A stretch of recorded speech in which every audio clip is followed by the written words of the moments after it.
Te, here's the tea. May isang influencer na trending ngayon at pinag-uusapan ng kanyang content. Pero hindi yung content niya online, kundi yung content ng kanyang bahay bata. Wow! Buntis pala!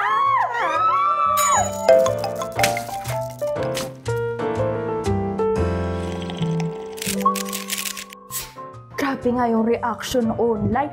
May natuwa, may ang daming hala. Paano na daw yung future niya? Bakit daw ganyan? Hindi daw ba nagplano?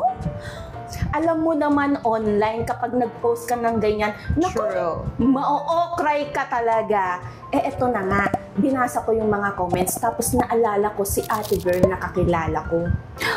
Nabuntis din? Actually, oo, buntis din. Kasal ba siya?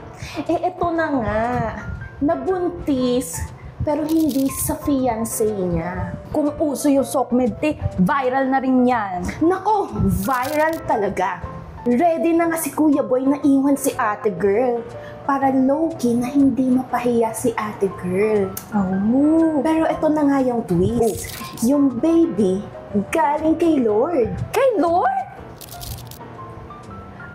Kilala ko na si Mary, the mother of Jesus. Tama! So, eto na nga. So, dapat iiwan na nga ni Joseph. Pero may nakapagpabago ng desisyon niya. Meron kasing angel na lumapit kay Joseph at sinabi na yung baby ay galing sa Diyos. O, diba? Amazing! Oo nga, instead na itago nila habang buhay, ni-reveal nila kasi alam nila na may plano ang Lord para sa kanilang kwento.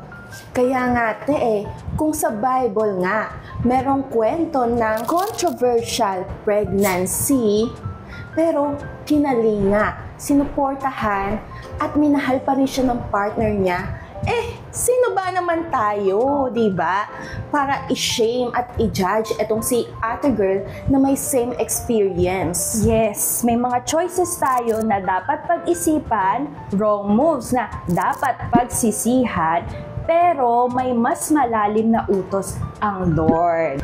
Kaya next time na may marinig tayong bagong tea na ganito, ganyan, siguro instead of hala or bakit ganyan, isipin muna natin, kumusta kaya siya? Kaya nga sa halip na chismis, bakit hindi na lang compassion and care? And that's my light tea.